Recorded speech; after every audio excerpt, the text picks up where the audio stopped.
Welcome everyone to the VIB Network workshop on guerrilla marketing for small businesses. I am excited to get into it with you, but first I got to get some basic administrative stuff out of the way. The first thing I want you to know and understand is that I'm here to support you and serve you through the VIB network and the vast number of experts and people who are really trying to help you. We want to make sure that you know that this is meant for you to use effectively and practically. If it doesn't help you, then you can't use it. So please give us a feedback and let us know if you think that what you saw here is valuable to you and how we can help you beyond this. You can get a hold of me through the VIB network at any time for any reason that supports your small business. Again, we try to make sure we're not promoting, endorsing, or soliciting anything. So everything we do here is free and is meant to help you become successful. So let me tell you a little bit about myself. My name is Cesar Nader. I'm the CEO of X Corp Solutions, a company founded in 2011 or incorporated in Virginia. Now, as I go through this, I'm going to be looking down at my slides to make sure that I'm offering you the important information that you need to make sure that you get this stuff through. One of the things that I want to make sure that you do as we go through is to share my presentation with you so you can follow along and be sure to have the kind of login information that you need as you see this unfold in this recording. I want you to be able to ask questions so we know what it is that you need from us in the future. All right, so let me get to the next slide. As I said, Cesar Nader, X Corp Solutions. We're headquarters in Virginia, which is right outside of Quantico. We're a service-disabled veteran-owned company, 8A. We're also TS cleared facility with some GSA schedules. Overall, the company is 9 years old. Operationally, I would say we're about 5 to 7 years old. In that time, we have grown to about 150 employees. We're responsible for over 220 FTEs that we manage with our partners. And we manage about 25 prime contracts with 1 or 2 subcontracts. And the makeup of that has been the result of the exceptional relationship that we have forged with entities like the VIB network. So I want to make sure that you get that as a fact of relevance and why I feel like what I'm going to share with you here is going to help you become more successful than what X Corp has been able to do in the time that we've been able to do it. So this is what X Corp's capabilities are. We have 4 different verticals, and I won't cover too much information on that. We have modified our verticals to be more adapted to what is currently in the resource and requirements of the government customers that we serve. We have started with what's called people, systems, training, and infrastructure. We have been true to that, but we have modified our services to now involve cybersecurity, intelligence, information technology, and training and education in those 3 verticals. So what I want you to get out of that and what this slide should show you is that while your foundational services and products should be consistent with what you do and what you're good at, you're able to modify, adapt, and assess the requirements of your customers over time to ensure that you are constantly being responsive to their needs, which is why our motto is ready, responsive, reliable.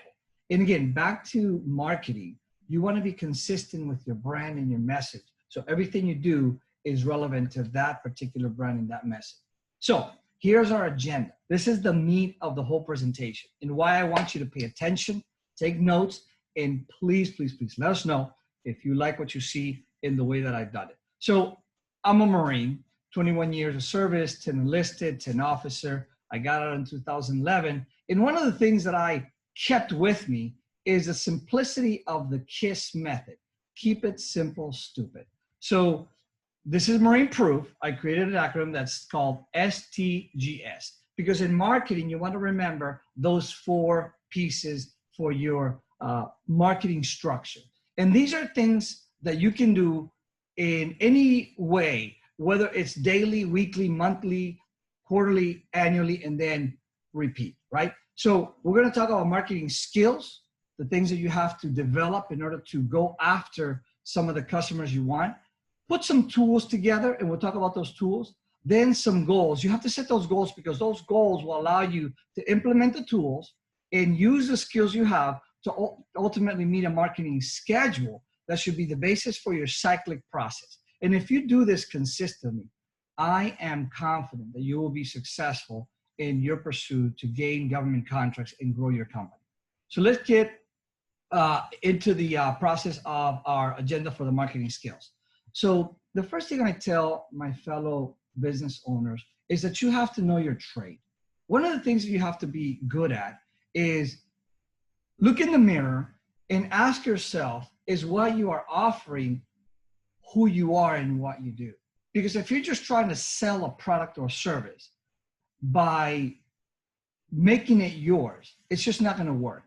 People will see a genuine delivery and they'll distinguish that from a sales pitch within seconds. You heard the saying that it takes a few seconds to make a first impression. Sometimes it takes half a second to make a first impression. And when you believe in what you do, then it's not a sales pitch. It is an offer to solve a problem. So you have to know your trade. Another thing that you have to understand is know the players. A lot of times I see small businesses that go in every direction possible in the government. They don't segment the market to make sure that they are effectively attacking the customers that they want to target in one area. For example, there's DOD, there's non-DOD, there's regional.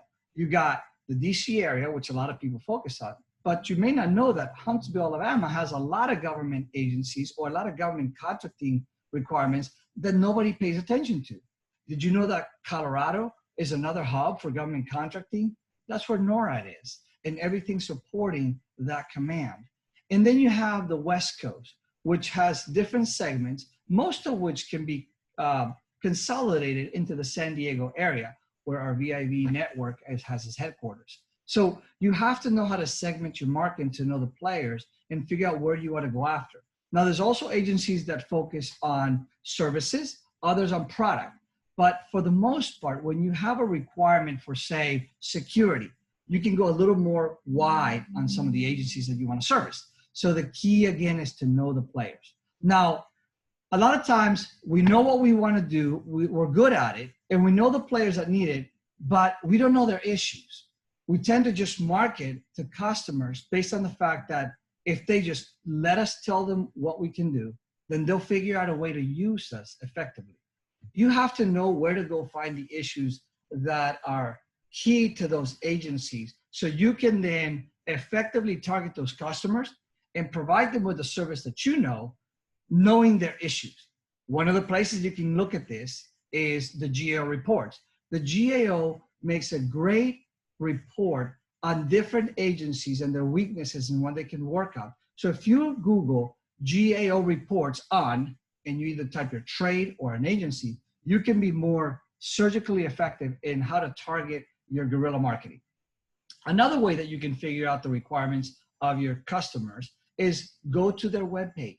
Go look at the small business section and look at the forecast of opportunities. In the forecast of opportunities, you'll be able to see exactly what they're looking to buy in the future. There's other websites and there's a ton of resources. Some of you probably already know what I'm talking about, and you know other resources you feel could be very beneficial to knowing the issues. But again, the key is that in order to sell your trade to the players you want to sell, you got to know the issues. And of course, asking the golden question is critical. What's the golden question? What are your needs? How can I help you? What keeps you up at night? And ultimately, I found that reading the right resources helps. I always recommend this book, How to Win Friends and Influence People, because it is the difference between genuine appreciation or fake flattery. And if you're able to know the difference and see how people love to buy, but they hate to be sold to, you'll understand how to market your trade without being such a salesperson. There are other resources that I recommend that depends on what your level of interest is, can really help you figure out how do you leverage those resources and ultimately make it a topic of conversation with some of your customers. These resources will help you figure out how you can get the nuggets out of these books and ultimately understand how you can make profits based on where you are in your company and effectively target your guerrilla marketing to those customers. Again, everything I'm telling you, everything I'm asking you to consider, I've done it myself. I'm not going to tell you to do something just because it looks good on the presentation or because somebody decided that, hey, this marketing, the guerrilla marketing for small businesses sounds like a pretty cool idea. This is what I did for the first 5 years of my company, and I've implemented these trades, and I read these books, and I've used these books at least once in a conversation, a networking event, a discussion, a meeting, some sort of a conference that has allowed me to gain a little bit more insight into a customer or a partner that I wouldn't have known before. Let's get now into the marketing tools. We talked about STGS. Now we're in the T, the tools, the marketing tools that I want you to focus on so you can be effective at your delivery. The most important one of those tools, and you heard it before, but I'm here to tell you that your elevator pitch, while critical and indispensable, most people screw it up because they don't focus on what matters. They don't focus on the very important things that are critical to the customer. For the most part, your elevator pitch is in one of three forms. You either focus on yourself and you tell your customer, I do this, I can help you, I know what you need. Key operating word, I. So it's focused on you and what you think your customers need. The second way that people move their elevator pitch into what they think it's a effective methodology is they ramble on. They never have a focus as to what it is they're supposed to be saying. It's not concise. It's not to the point. It doesn't hit the mark for the customers. And you can tell because people start to wonder. Their eyes wander, or they say, well, that's very great. Thank you very much. We're looking forward to hearing from you. And they want to just get rid of you. The third way that people craft their elevator pitch is by trying to put it in a form that seems mechanical, right? Me, this, that, here, there. And you feel it's mechanical. If you were to just create your elevator pitch by recording yourself on your phone and just speaking out of stream of consciousness and just tell people what you do, where you do it, who does it with you, or where you've done it in the past performance, it might just create a sense of interest that it's more natural. For example, one of the things that I ask people to do in this particular example of how to do your elevator pitch is just speak through the 5 W's. And some of you who don't know, look it up. The 5 W's allows you to say to people who you are, what you do, where you do it, when you do it, and who can you serve. So those pieces, along with the why, the last 5, creates a level of interest in the customer that makes them want more. And that's what you want. The elevator pitch is not for you to try to hoard the conversation or kidnap the attention of your listener. It's simply meant to give people perhaps an interest. It's a 50-50.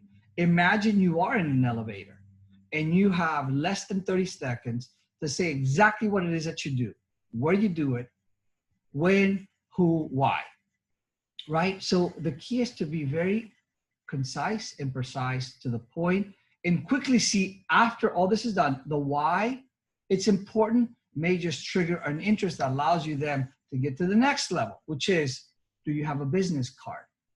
And a lot of times we tend to think of our business card as a reflection of us. It has to look so cool. It has to say so much in that one card that it would get the attention of everyone. Again, the same mistake is done on all of these tools, right? We want the elevator pitch to grab you right away.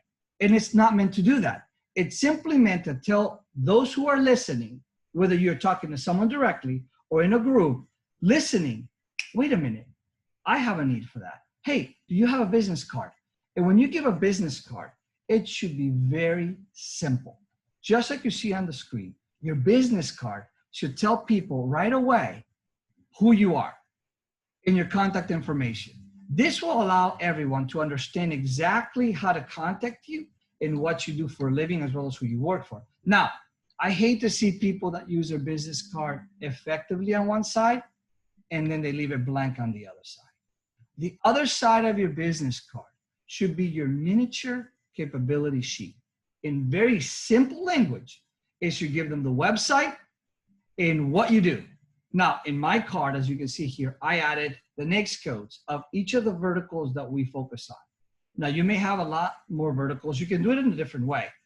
Me, I'm a Marine. I needed to color code it. So when I give my elevator pitch, remember that? Let me go back. When you look at the elevator pitch, my elevator pitch follows what my business card looks like on the back.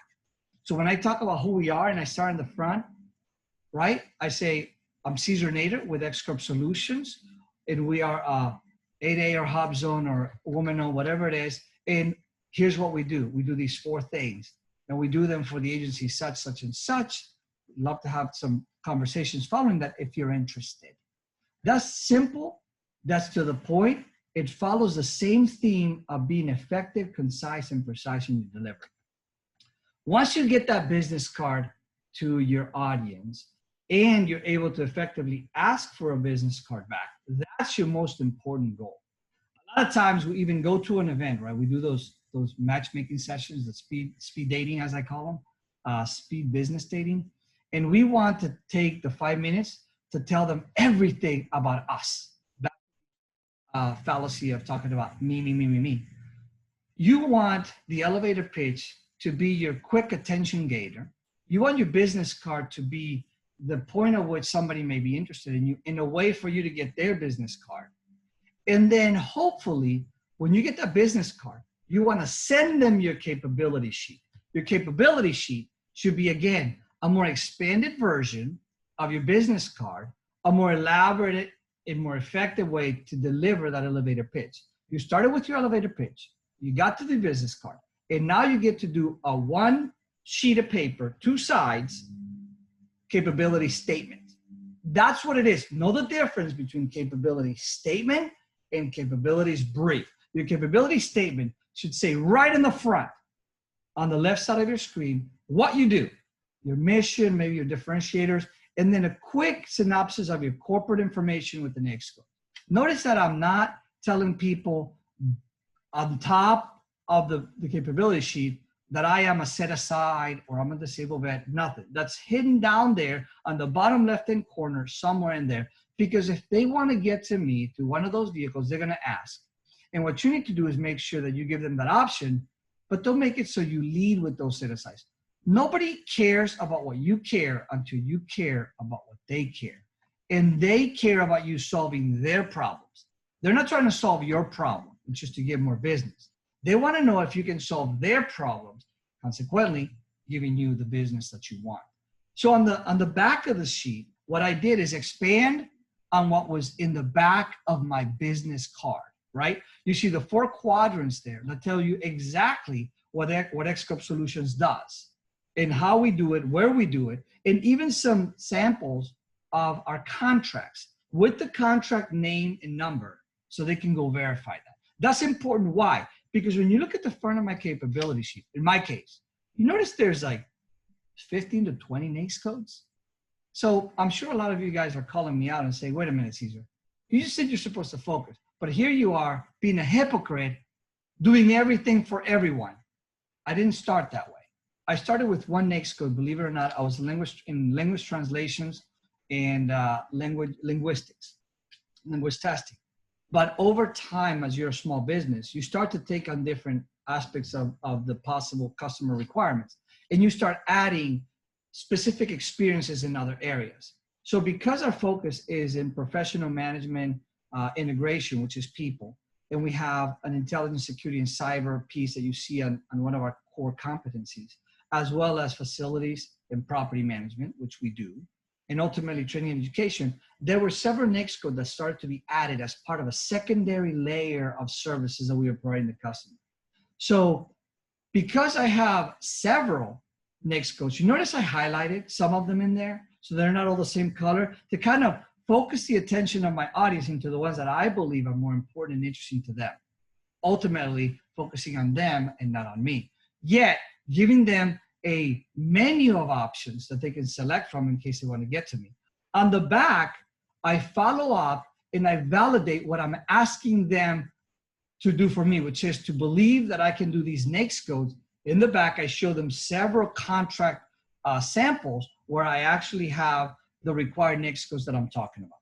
So with all that said, You've gotten through your elevator pitch. You got your business card out. You got a business card back. You gave a capability sheet that a customer can either look at a matchmaking site, or you send them via email. So they have it there, very simple, very to the point, very effective, very succinct. And now they have it available. Now they call you and say, hey, we'd like for you to come and give us a capabilities brief. Here's where you make your money. Your capabilities brief should tell people in more detail who you are, what you do, where you do it. How are you going to tailor that is up to you. And I won't give you a full presentation on capabilities brief. That's a whole nother workshop that I'd be happy to work with you.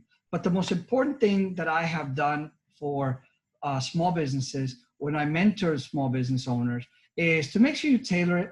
There should be a foundational number of slides, maybe 5, and then you tailor it to them by doing the things that I asked you to do. Remember, I told you know your customer, understand who they are, what your trade is, what are their issues. That's how you're able to populate the rest of those slides. Remember, this is guerrilla marketing. That means that nothing should be stale and standard. You need to be fighting in the dark. You're fighting in the jungle of the business world. You're fighting wherever they want to meet you, whenever they need you, at whatever time they're available to you, whether it's COVID, non-COVID, whether it's local, whether it's international, national. You have to adapt to the business environment that you want to be in. That requires you to modify and modulate your slides to make sure that they're actually effective for your customer. So now that we have gotten to some of the marketing tools, we're getting into the marketing goals. I want you to pay attention to this because a lot of times, while we may have great tools that we do, and you may say, yeah, Cesar, got it. I got the elevator pitch. I got the business card. I got the capabilities statement and the capabilities brief. You know what we fail? Most of our small businesses fail is that having a disciplined set of goals. Think of it as a battle rhythm, as we call it in the military, a way to do things the same way over and over and over. We fail to try to meet the customer where they need us, or at least go out there and show our capabilities because we figured, well, I'm in front of the computer. I'll just email them. I'll just send an email, or I'll call them. And if they're not interested, I'll move on. You need to be consistent and persistent. You are doing guerrilla marketing. You're a small business. Nothing that works for the large is going to work for you. You have to adapt, overcome. You have to move in. You have to lean in. You have to get up that hill. And I'm using military terms, yes, because you have to keep that notion that you never stay put. You never do the same thing that's stale. So you have to do what I call these marketing goals on a scheduled basis to get you kind of into a battle rhythm. And I'll go over some of these things, right? The client reach program. This is where every week you want to schedule something with a client to at least call them, meet them, or show them something.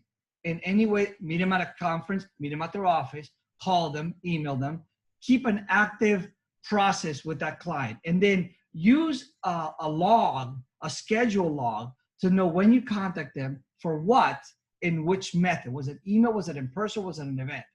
You also want to have a partner connection plan. You can't do it all by yourself. And if you're an effective business owner, by now you should have several partners that you like to work with and partners that you don't know. So at the same time that you're scheduling a weekly event with a customer or a prospect customer, you want to also schedule another catch-up session with a partner to find out what they're up to. What are they into? What are they working on? What are they going after? You just may be surprised that in those conversations that you didn't really prepare for. And I'm being completely honest. Sometimes it's just like, you know what? I need to follow the guidance that Cesar told me. He said, schedule a call with a customer, schedule a call with a client. I don't know what I'm going to talk about to them, but I'm going to do it. And you can have a script for each, but ultimately you want to make yourself uncomfortable from that stale mentality that you have, that you're going to wait for things to come to you. All right. So make sure you do those two things, and also make sure that you are planning an event presence calendar. what I mean by that is you got to be able to start thinking about what events you want to go up throughout the year. That way you can have those conferences, those events, those meetings that you feel are critically important to go to.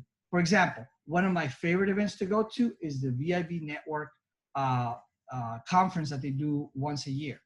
Now, this year, obviously, everything's virtual because of COVID. And actually, I had my mask here to give you kind of like a fun way of showing you that I'm being virtually social distancing.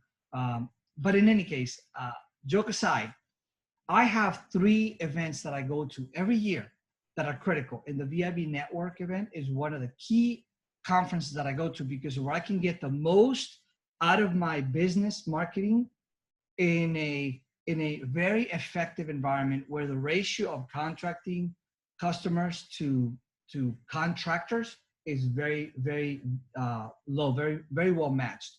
So, for example, there are conferences, and I won't name them, that there are so many contractors going to that conference, right? And you may have 10, 15 government people representing the conference, or they're scheduled to the guilds with the large businesses and they already have a schedule. So you feel left out. You go to the conference and you find yourself, you're one of these 3 people. You're either sitting outside on one of the benches or a table or even on the steps, trying to look busy. You think you're doing something, but because you don't know where to go. Or you're the second category. You filled your schedule with all these workshops in hopes that you may be able to connect with somebody on that workshop that's government. What you end up seeing when you're in there, that everybody's doing the same thing.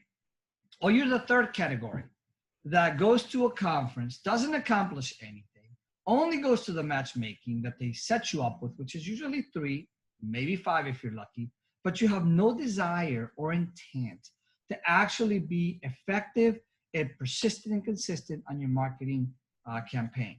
When I go to those matchmaking events, name the conference, I'm the first one there and the last one out.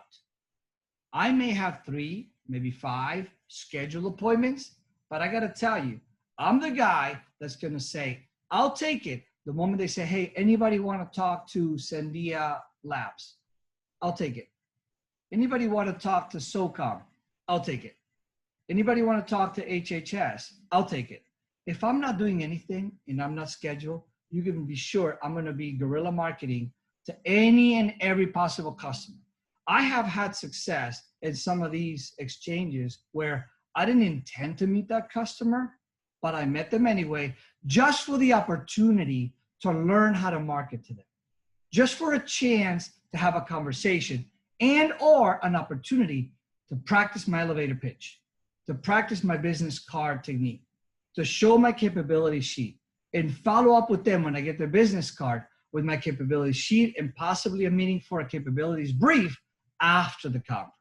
So, important thing to note, you have to have an event presence calendar. That should be a monthly. You should have one event a month, whether it's a conference, a meeting, any event. It doesn't have to be a major conference. It could be just a gathering of people that are doing something related to your business. Sometimes a small business administration has exceptional workshops. The VIB Network can share with you some of the most important workshops that are out there. That is their job, right?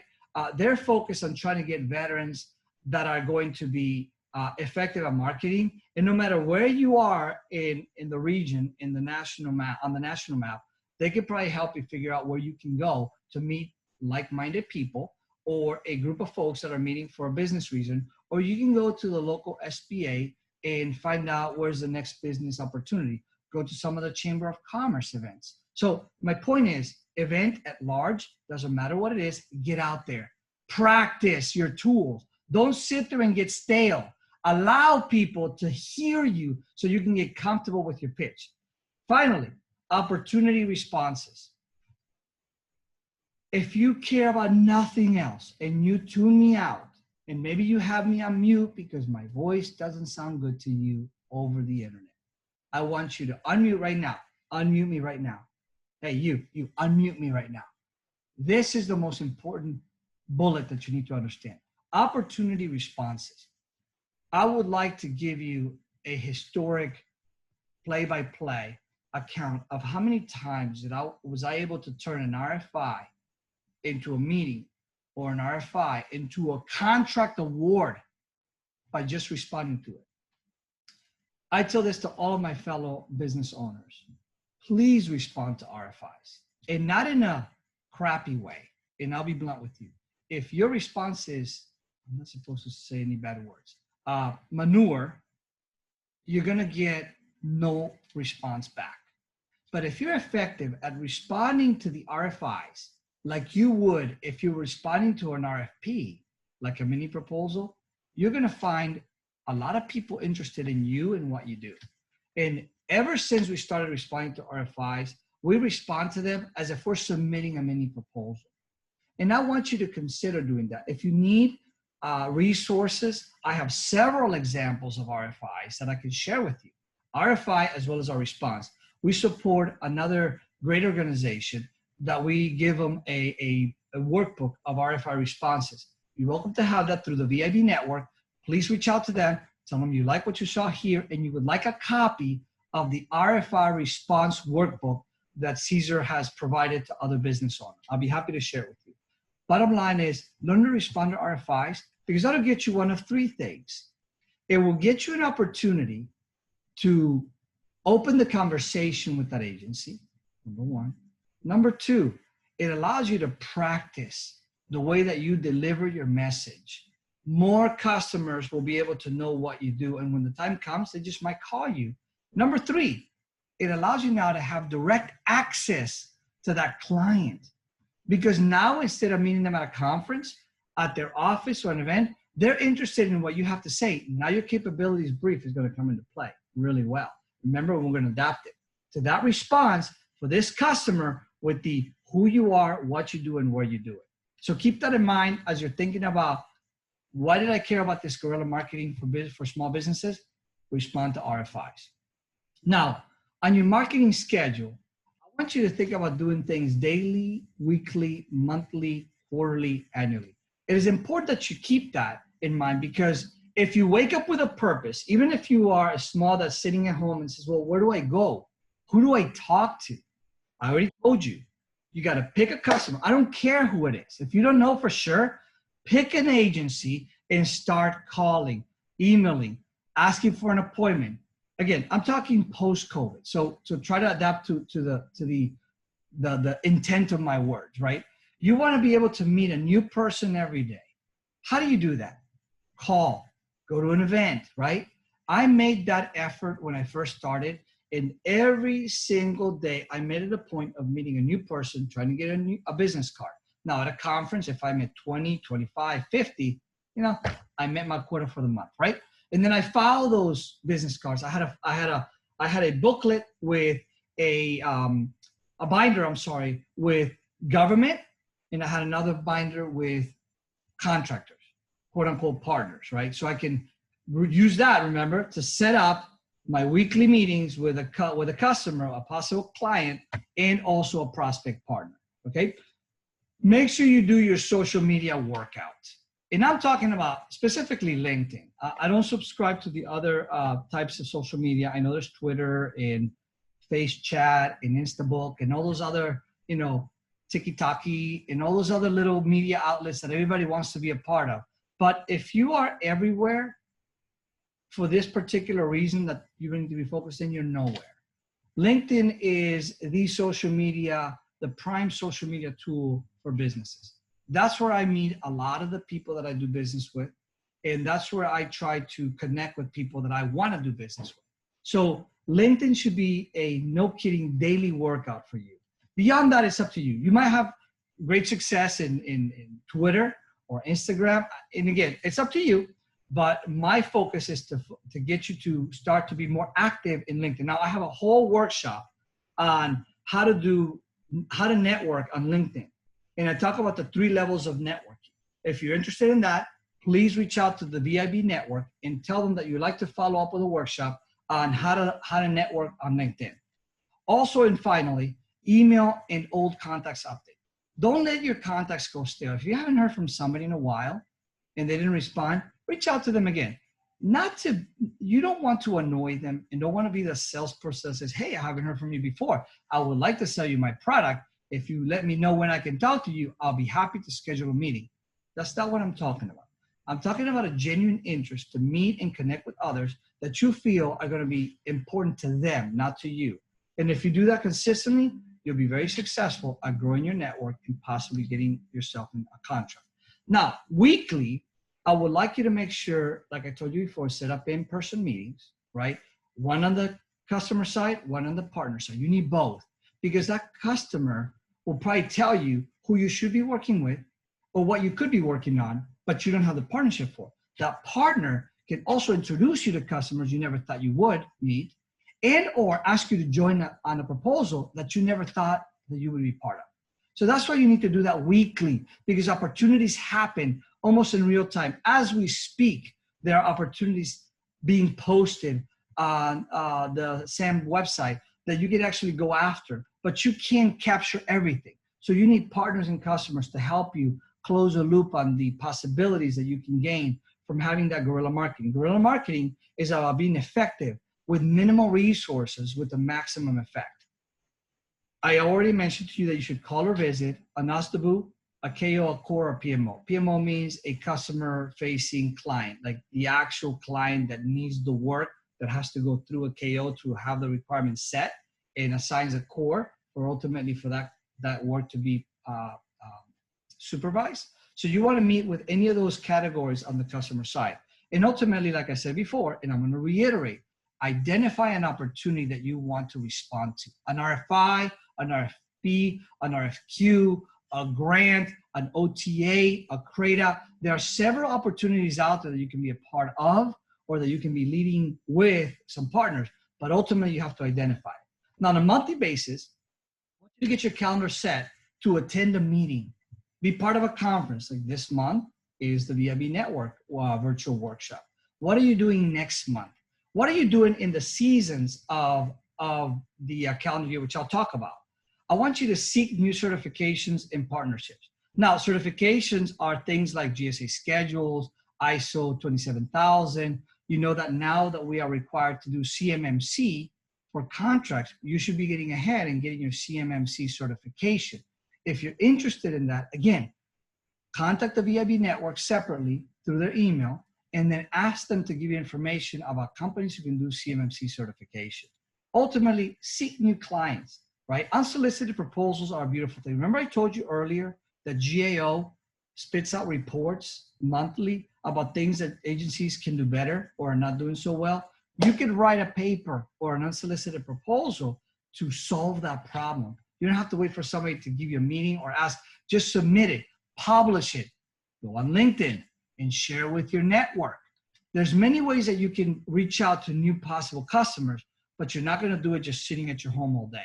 Now, besides the daily, weekly, and monthly, there are seasonal schedules, right? Depending on when agencies have their forecast of opportunities.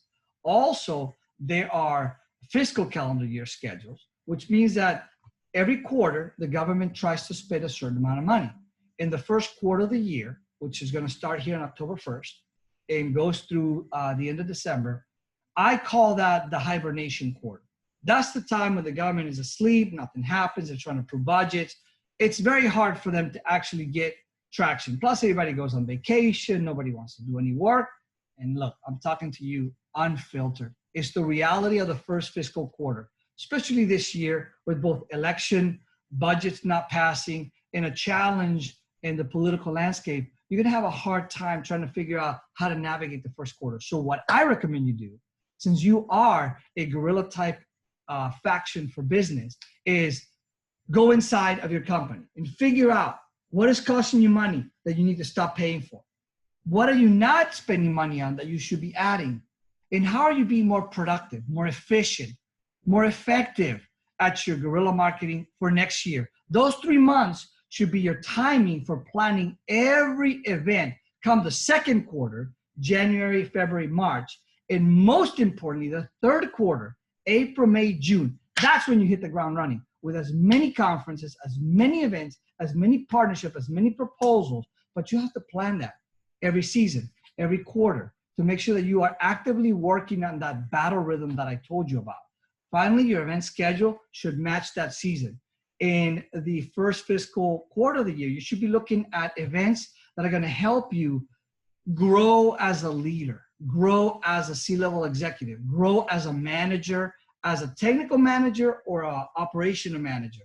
Seek those events that give you understanding about how to read your financials, how to write proposals, how to break out a business development plan, how do you do a capture plan, how do you go through your gate reviews, and how do you get your pipeline to become your actual proposal plan, and how effective are you at delivering those things. So there's a ton of stuff that you can do in the first quarter that's more inside looking to the company, so you can plan ahead and have all of your marketing material, all of your business development tools, your HR, your operations, your BD, your contracts, all these set up. So the next 3 quarters become hit the ground kind of running. You're out there in the business landscape, moving and trying to effectively touch everyone you can. One more thing, and I save this for last, because at the end of the day, the reason why you are here is the very reason the VIB added networking on their name. VIB Network is because you can't do it all yourself. You have to constantly network with other customers, other partners, other like-minded people, because you are going to learn so much more from connecting with others than you can by reading some of the resources that I gave you. So please make sure that no matter what you do, you focus on networking. And look, I mentioned here, Facebook versus LinkedIn. I'm not a fan of Facebook, not knocking it out, but I'm more of a LinkedIn professional than a Facebook social media, I don't want to call it junkie. What's really the right name? Tell you what, we'll leave it at that.